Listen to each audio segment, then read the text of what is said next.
Hello. तो George R Martin की book a song of ice and fire, जिस पर बनी है गेम ऑफ थ्रोन्स का चैप्टर नंबर 2, जिसका टॉपिक है कैटलीन, वो आज मैं आपको सुनाने वाला हूँ। तो यकीन मानो कि शो से भी ज़्यादा बेहतर है इसकी बुक सीरीज। तो पूरे इंटरनेट पर सिर्फ एक ही जगह वो हिंदी में अवेलेबल है और वो है सिर्फ यहाँ पे। 1 मिनट, अगर तुमने इससे पहले वो तीनों एपिसोड नहीं देखे तो वो देख के आ जाओ। ऑडियो बुक के वो तीनों एपिसोड देखोगे तभी तुम्हें आगे की स्टोरी समझ में आएगी। तो वीडियो को करते हैं शुरू बिना किसी स्पॉइलर के। कैटलीन को ये गोट सूट कभी भी पसंद नहीं आए थे, क्योंकि वो वेस्टरोस के साउथ में रहने वाली थी। वो रहती थी रिवर रन, जो कि ट्राइडेंट के पास में था, लेकिन उसकी शादी हो गई है नेड स्टार्क से, जो कि विंटरफेल यानी कि नॉर्थ में रहने वाले थे। रिवर रन में गोट सूट का एक बड़ा सा गार्डन था, जहाँ पर बहुत सारे रेडवुड लगे हुए थे और वहाँ पे फ्लावर्स भी थे, जिससे कि वो पूरा गार्डन हमेशा खुशबू में रहता था। विंटरफेल की बात कुछ अलग ही है। यहाँ के लोग भगवान को मूर्ति की बजाय एक पेड़ के ऊपर मानते, और ये पूरे वेस्टरोस से बिल्कुल अलग चीज़ है। विंटरफेल में भगवान एक काले घने जंगल में रहते हैं, जो कि पूरे विंटरफेल से एक अलग साइड पे है। विंटरफेल का ये जंगल 3 एकड़ में फैला हुआ है, और लोगों की मान्यता है कि ये विंटरफेल बनने से भी पुराना है, यानी कि ये पूरा 10,000 साल पुराना है, और तब से लेकर यहाँ अब तक यहाँ पर एक भी पेड़ नहीं काटा गया है। ये जंगल कोई रेडवुड के पेड़ों का नहीं है। इस जंगल में भी बाकी की तरह सामान्य पेड़ ही है, लेकिन इनकी जो शाखाएं हैं वो काफ़ी ज़्यादा काली है, और इनकी जो पत्तियां वे भी काफ़ी ज़्यादा हरी है, जो कि सामान्य पेड़ से इनको अलग बनाता है। ये पेड़ इतने ज़्यादा घने हैं कि दिन में भी इनके नीचे सनलाइट नहीं पहुँच पाती है। आमतौर पर इस जंगल में काफ़ी शांति छाई रहती है और कोई भी वहाँ पर नहीं जाता है। पर कैटलीन को पता है कि उसका पति आज उसको यहीं पर मिलेगा, क्योंकि जब भी नेड स्टार्क किसी को भी मारता है तो वो उस शाम को वहीं पे इस जंगल में होता है और किसी डीप साइलेंस में बैठा हुआ होता है। कैटलीन भी एक धार्मिक परिवार से आती है, लेकिन उसके भगवान यहाँ के विंटरफेल के भगवान से काफ़ी अलग है। उसके भगवानों के नाम होते हैं, उनके फेस होते हैं, उन भगवानों के कुछ गीत भी होते हैं। उससे पहले उसके पिता और उनसे पहले उसके दादाजी वो भी इन भगवानों में विश्वास रखते थे, लेकिन उनके भगवान ये रेडवुड नहीं होते थे। उसके राज्य में भी रेडवुड थे, लेकिन वहाँ पर उन्हें भगवान की तरह नहीं पूजा जाता था। वहाँ पर सेप्ट को पूजा जाता था, जो कि एक मंदिर में पाए जाते थे। वहाँ पर रेडवुड एक गार्डन के रूप में होते थे, जहाँ पर आप शाम को टहल सकते हैं। रेडवुड को किसी भी राज्य में रखना एक अपने आप में गर्व की बात होती थी।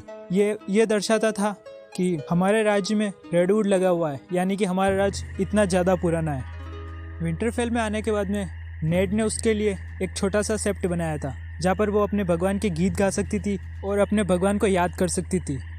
उसके भगवान 7 नाम वाले और 7 फेस वाले होते थे।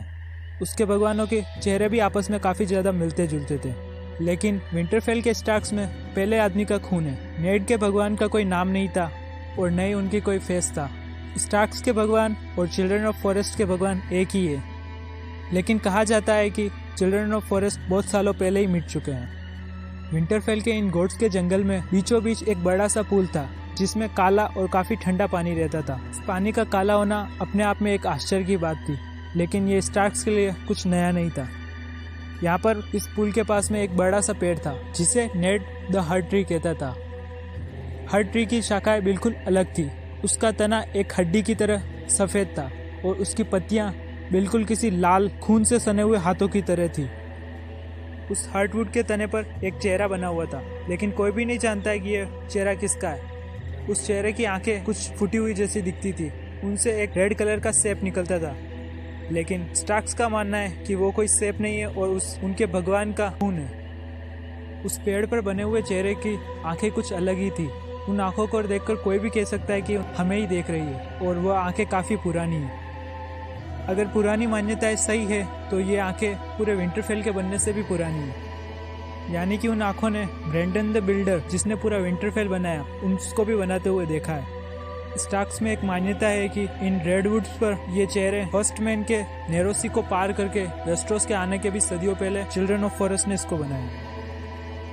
पहले इस तरह के रेडवुड पर बने हुए चेहरे पूरे वेस्टरोस में थे, लेकिन हजारों साल पहले इन पेड़ों को साउथ से काट दिया गया और उन्हें जला दिया गया, सिवाय आइसले ऑफ फेसेस के, जहाँ पर कुछ लोग अभी भी इन्हें मानते हैं और इन्हें पूजते हैं।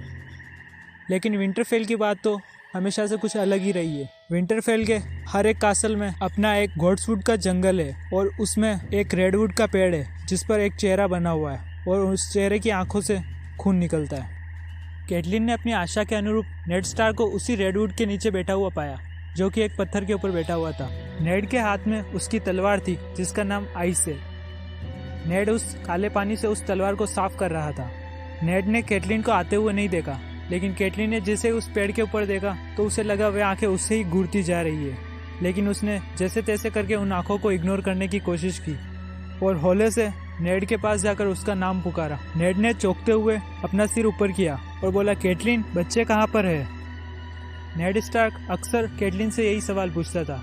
कैटलिन ने उत्तर दिया, बच्चे अभी किचन में हैं और वे अपने नए पेट डायरवुल्फ के बच्चों को नाम देने में आपस में झगड़ रहे हैं। अब कैटलिन भी नेड स्टार्क के पास में उस पत्थर पर बैठ गई, लेकिन वह अभी भी यह फील कर सकती थी कि उस हार्डवुड की आंखें उससे ही देखे जा रही है, लेकिन उसने उनको इग्नोर करने की कोशिश की।